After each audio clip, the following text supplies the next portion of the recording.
Hello and welcome to Module 23, Endpoint Vulnerability Assessment. So in this module, we are going to cover network and server profiling, the CVSS, secured device management, and information security management systems. So please make sure you have a Microsoft Word open so you can take notes, okay?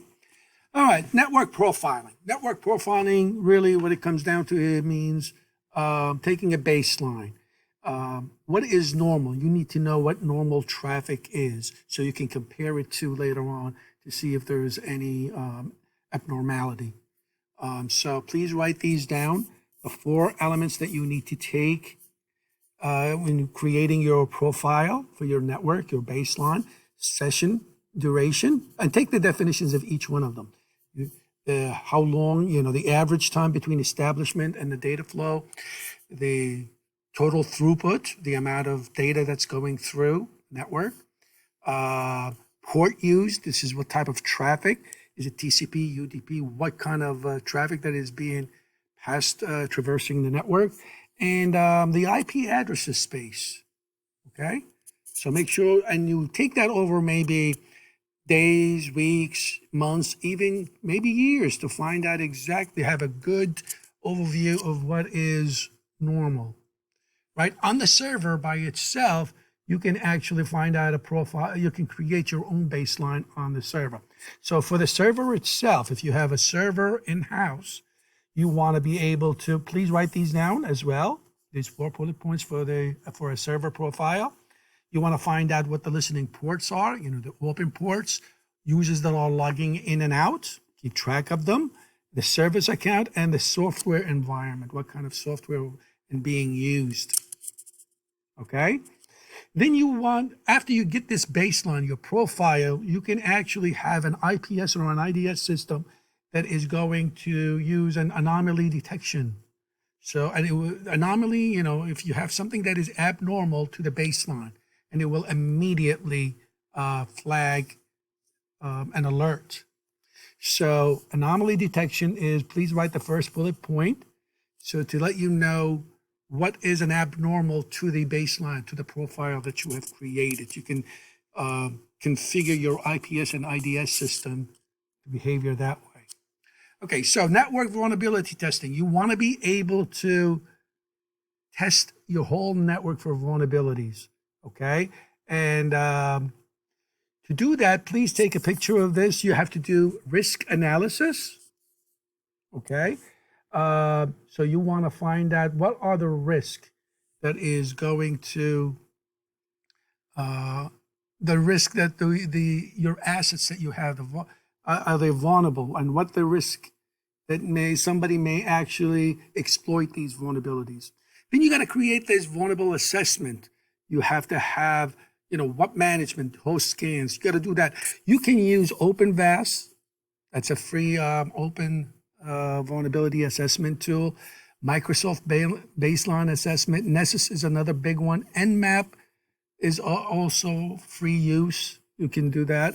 Then you got to do some pen testing. Pen testing is mostly you got to use a lot of exploit kits and to break into a network to find where the vulnerability and weakness in your network.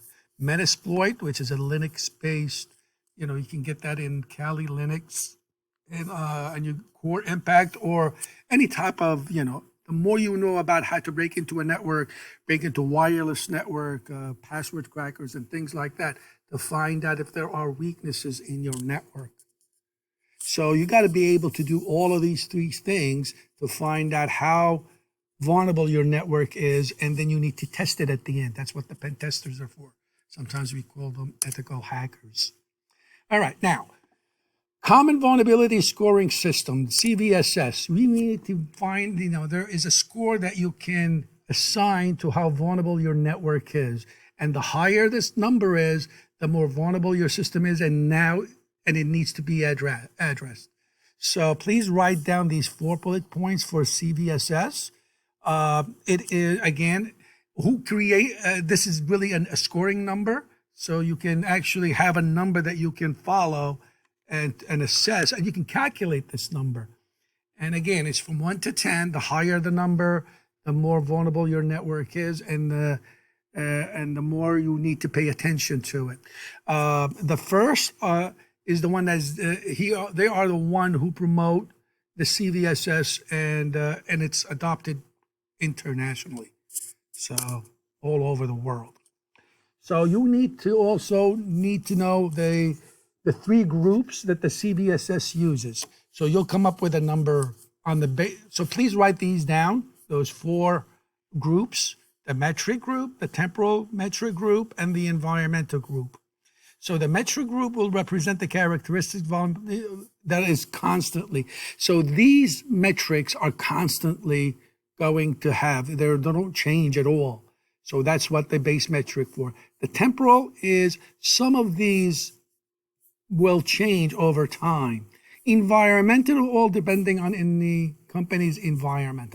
So each one of those will have a score, a number, and that feeds into the other one, and then the combination of these two will feed into the environmental, and then the final score will come up.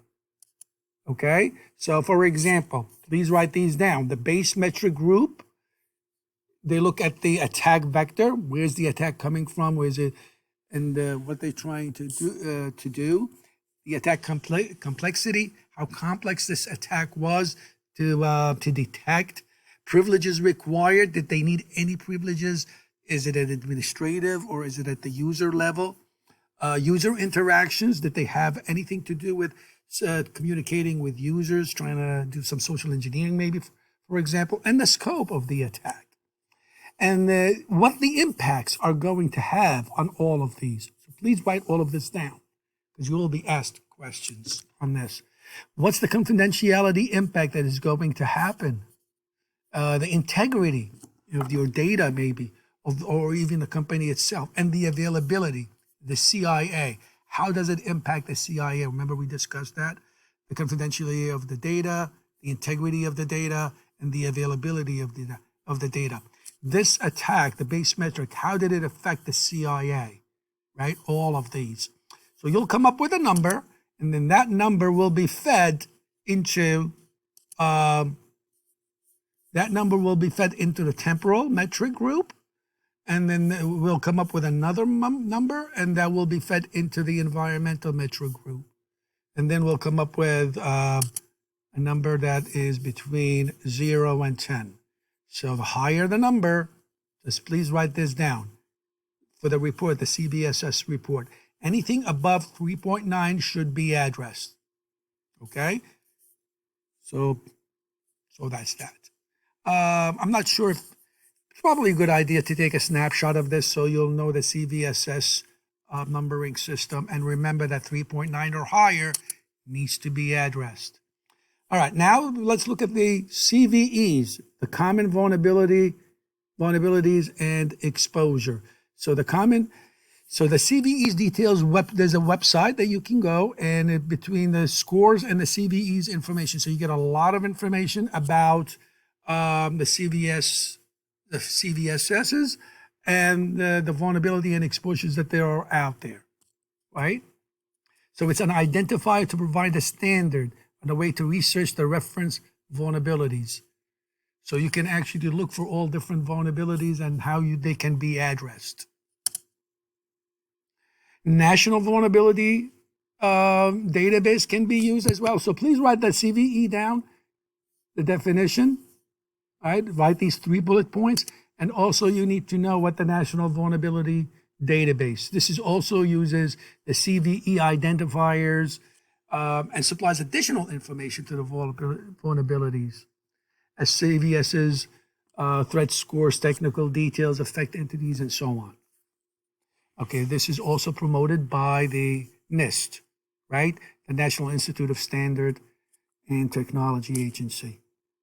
All right, now let's take a look at secure device management. To secure device management, so the first thing you need to do is, please write all of these down and we'll discuss them in details. So the first thing is for risk management. Let's take a look at risk management. The first thing you want to do is risk avoidance. So risk avoidance, you want to avoid the risk as much as you can. Risk reduction means take measures to reduce the vulnerabilities. Maybe you should lock the doors, or lock your desktops or laptops on your desk if you need to. Just for a quick example of what risk reduction is. And make sure that your computer is up to date and hardening your machine.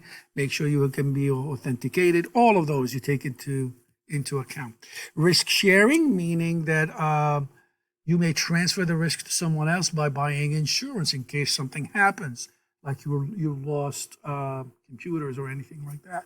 Somebody stole a whole bunch of computers, or there was fire in the building and you have no access to the building. Risk retention is accepting the risk. It's not worth to spend so much money to transfer it and buy insurance, but it's probably, we'll take the risk in case something happened. We have backups and system fault tolerances in place so that if anything happens, we can respond immediately and take care of it. Vulnerability management. So please write down these on their vulnerability management. The first step you need to do is discover the vulnerability, trying to find out what the vulnerability is according to the baseline, the profile that you created. So you may want to create an intrusion detection system. And set it up using an anomaly signatures. So an IDS system or an IPS system that is set up to compare the traffic to the baseline will try to discover if there is a problem or not. And if there is, of course, we will set out an alert. Then you're going to have to set a priority to your assets. If there is vulnerability, which of your assets you need to protect first? Then you need to assess, what are you going to do to these threats that are to your assets? And then after you take care of that, and you have to report it, of course, make sure you have everything, every incident is documented. And even after you remediate, which is the fifth step, is, remediate the ones that have the most important ones, of course, the ones that are critical, that will cause a real disruption into your business. So you take care of that first, and then you verify and make sure it does not compromise other networks or other devices. All right. So it's an ongoing dynamic process, the vulnerability management cycle. So please make sure you write these down because they will definitely come up on an exam. The tools that you can use, you can automate the discovery and inventory of the actuals, articulations of the desired state for those devices that use policy plans, and so on. So you can do something like that for asset management. So please write down the first bullet point of that. Asset management involves the implementation of system that tracks the locations and configuration of network devices and software across the enterprise. So you want to be able to know if there are new systems that have been installed, updated, changed in software, changed management. You got to keep track of all of that. All right. So, and, change management is extremely important in terms of the asset management. All right. Mobile devices sometimes can be a pain to track. So you need to use something called MDM that you install on your system that you can control them remotely. So the Meraki system that Cisco has, please write that down, will allow you to configure switches, routers remotely, which is a great way. You don't have to be physically connected to the device to control it. You can bring it down, bring it up, configure ports, you name it. So I think Cisco bought that a few years ago, the Meraki system, and now it's part of the Cisco, company. Anyway, so configuration management. So please write this. How do you configure the management? So please write this definition down. This is defined by the NIST. So it comprises of a collection of activities focused on establishing and maintaining the integrity of products and systems to control the process control of the processes and initializing, changing, and monitoring configuration of those products and system. Some of the tools that you may use, I've used Ansible and SaltStack. So Puppet and Chef can be used as well. So please write these down to be familiar with it just in case you are asked.